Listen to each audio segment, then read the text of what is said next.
Ladies and gentlemen.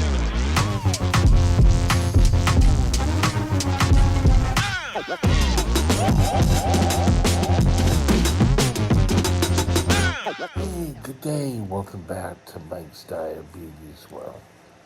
Shall we do this our thing first? Current blood sugar at 12:41 is 6.5. It seems we follow a trend from yesterday.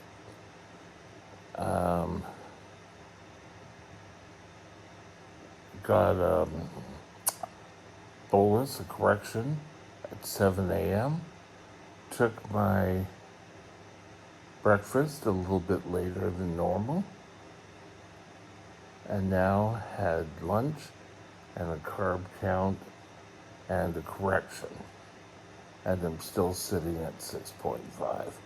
I have 5.25 units of insulin left. 93% time in range. These 5% above is just sort of on the borderline.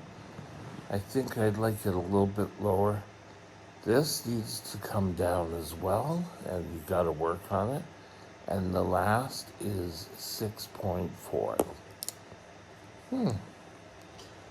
Today, I want to discuss how computers have changed our diabetic lives. Stay tuned. I'll be right back.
Okay, back in 1977, when I was first diagnosed, there was a little device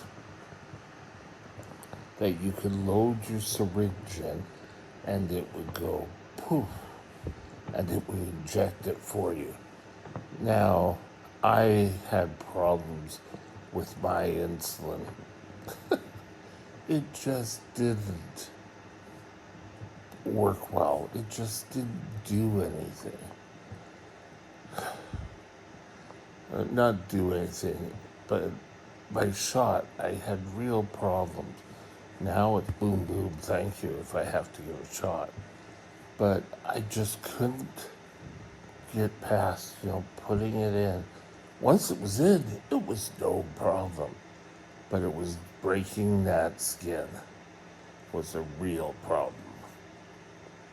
So I thought this was great. And I really sort of pressured people and say, I want this device. I have to have this device. And I got it. It didn't really seem to do anything. So I lost interest. I kind of took that to being all these new gadgets, you don't really need them.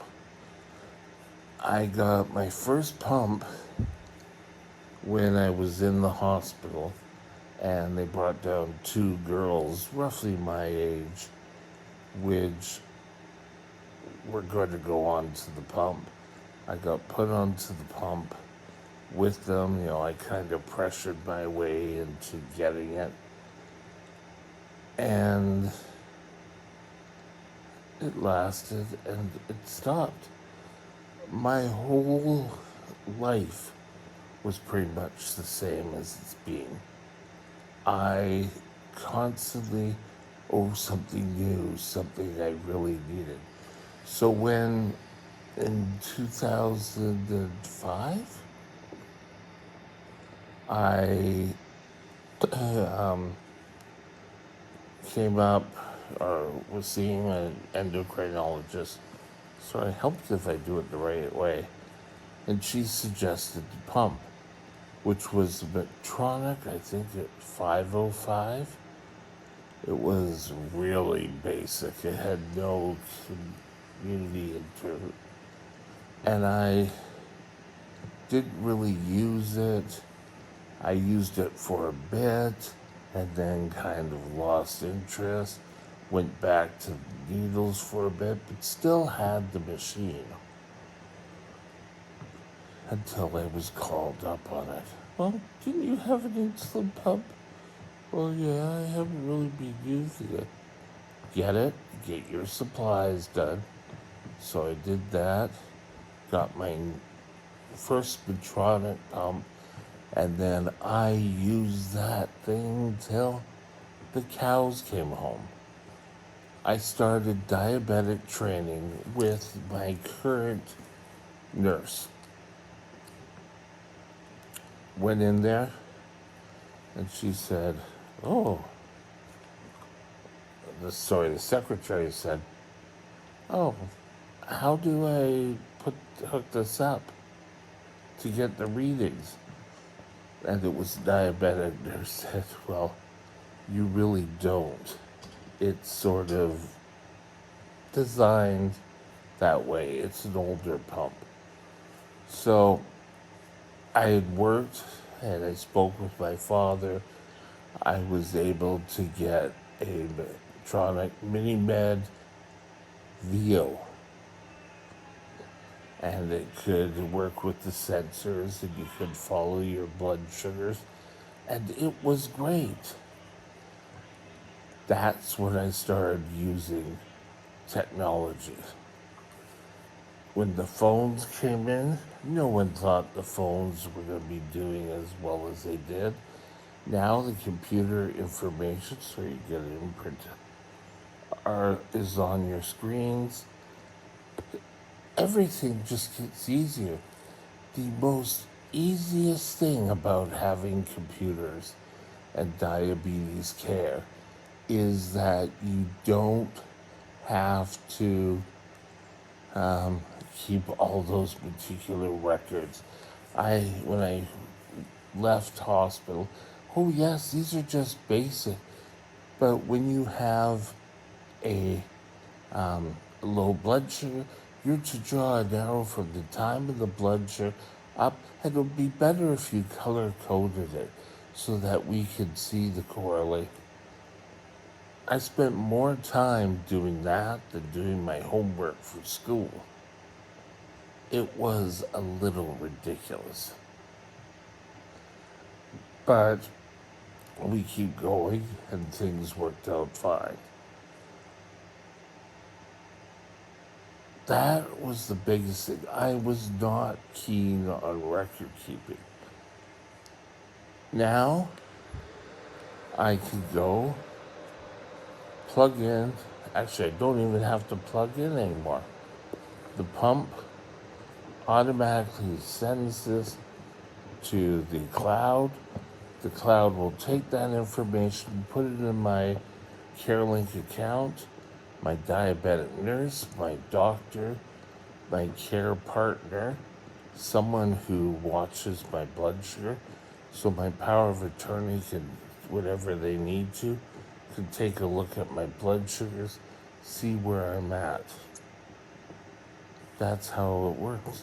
And it's so much easier. If you're not computer illiterate, get onto at least with your phone. Get your sensors going. work with it's so much easier, and your doctor can learn about how you're doing with your diabetes.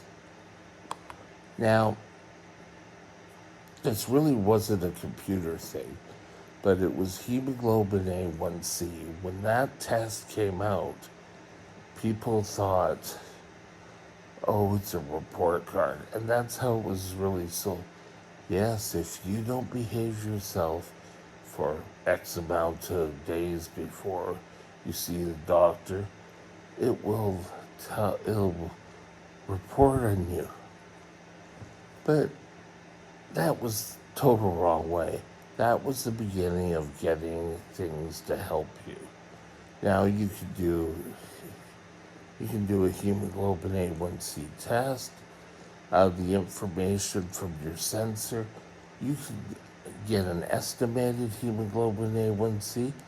It's mind-blowing. Mind-blowing. Mind-blowing. So, talk to your doctor about if you're on the pump or in need of a pump, get the pump that best works for you. Second of all, don't play games with the pump. Don't try to give extra insulin. Oh, because the pump's going to tell on me. Oh, I'll give extra insulin. I'll bring down my blood sugar. Just so that, my hemoglobin A1C score is just so perfect.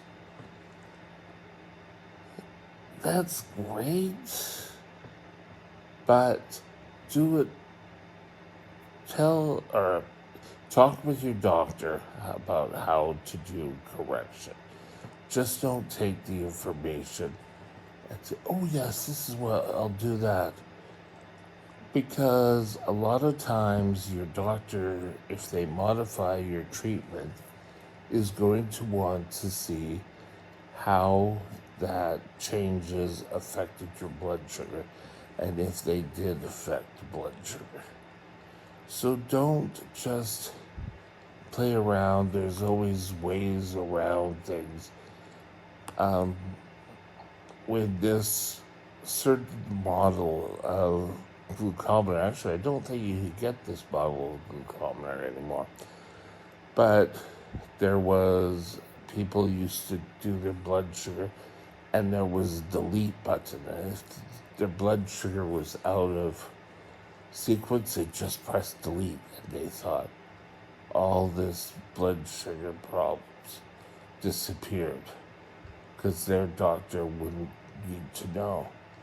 But when they pulled up the reports, the doctor would say, why are you deleting all these highs? So use the tools available. Don't try to cheat the system. You're only hurting yourself. Computers make our lives miserable, from going from miserable to now where they're there to help and help you with your diabetes care. Have a great day, and we'll talk again soon. My email address is mikesdiabetesworld@gmail.com. All one line. Drop me